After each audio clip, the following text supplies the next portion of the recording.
Hello and welcome to Good Morning Thailand. Today we'll be talking about some of the news topics from across the country. I'm Jay, and our first story today is talking about e-cigarette crisis in Thailand on a national agenda as youths of Thailand are going crazy with the vapes. Civil networks have collectively decided to elevate the e-cigarette issue to a national agenda following a significant increase in young vapers over the past year. This topic was discussed during a seminar hosted by the Senate Committee on Social Development, Children, Youth, and Women, and many more things.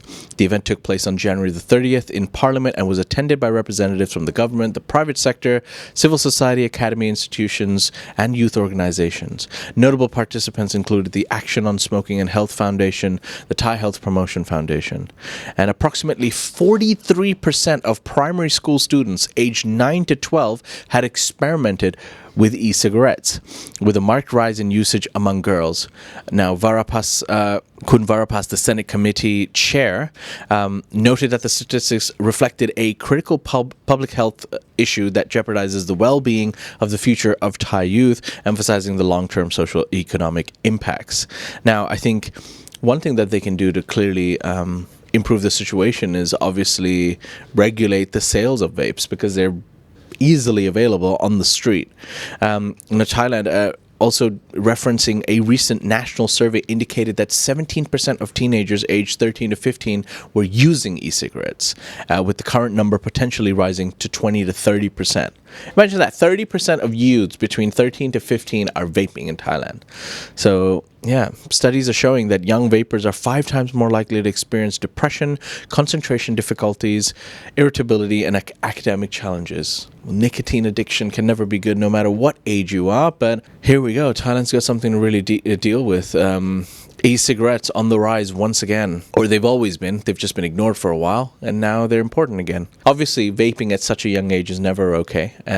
There needs to be some sort of regulation and some sort of, age limit to that. But how do we regulate? How do we regulate anything in Thailand, really? Leave your thoughts in the comment section below. For now, we're going to move on to our next story, which is regarding police and delivery riders. Now, this is a little bit of a fun story, I guess, depending on how you look at it, but police pose as delivery riders to arrest drug smugglers in Thailand. Now, Nakhon Ratchasima police orchestrated a sting operation by pretending to be delivery riders, leading to the arrest of two drug dealers, or rather smugglers, a Thai man and a Lao woman involved in trafficking 400,000 methamphetamine pills across the Mekong River to Thailand, valued at 6 million baht. Now, both suspects confessed to the crime, citing unemployment as the motive, and received a payment of 50,000 baht for their involvement. On Feb 3rd, which was yesterday, the Police Region 3 Investigation Division in Nakhon Ratchasima, with other police, announced the arrest of these two people, and 68 packages of methamphetamine with 400,000 pills, which were marked with the Y1 symbol and wrapped in clear plastic and aluminium foil.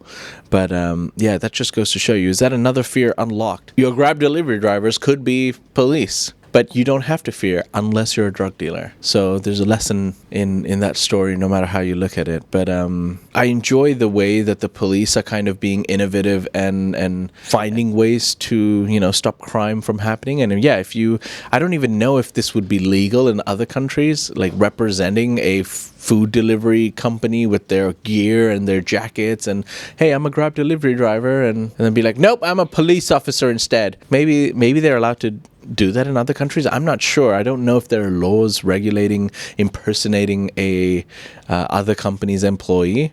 You can definitely not impersonate a cop, but can a cop impersonate another employee? Maybe if it's a sting operation, then yes.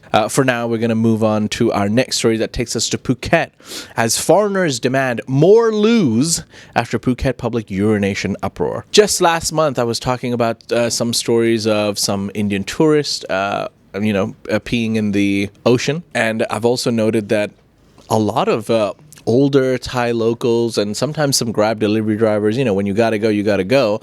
The laws in Thailand aren't really enforced, and you will be able to see at least one person just going to the side of the road and possibly relieving themselves.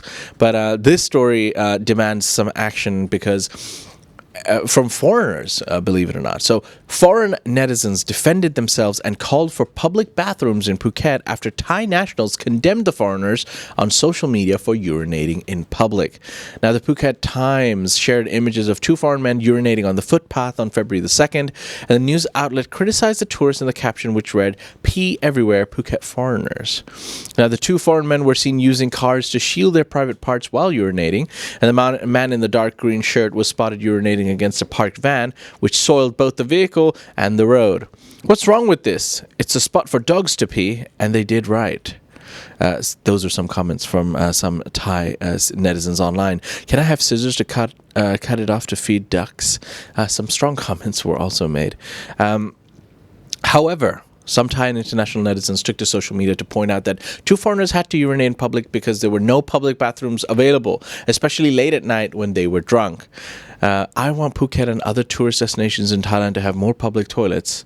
2 million tourists arrive, but only 100 bathrooms are available. Demand and supply is not balanced. That might be a point. But despite the lack of public toilets, these two foreigners are facing a fine of up to 2,000 baht for making public spaces dirty.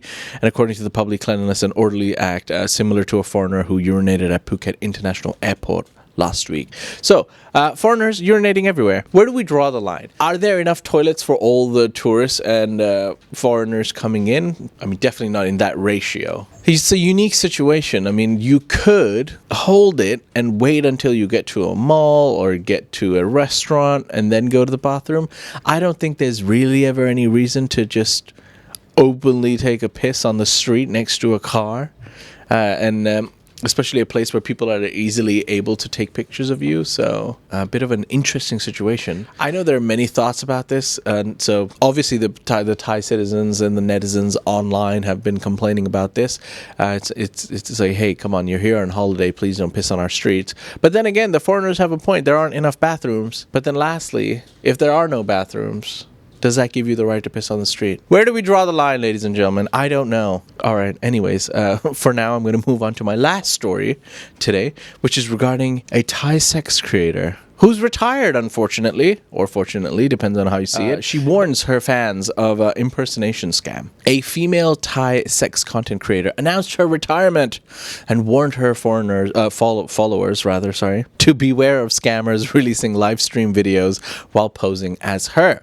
The 23-year-old social media influencer Sachira was known among her fans as a policewoman due to one of her most popular videos featuring her in a police cosplay uniform. Hey, making police sexy all over again.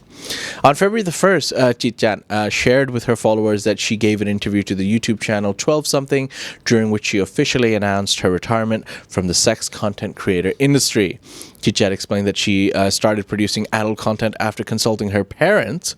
While her family's financial situation was stable and she had no urgent need for money, she wanted to explore the industry out of curiosity.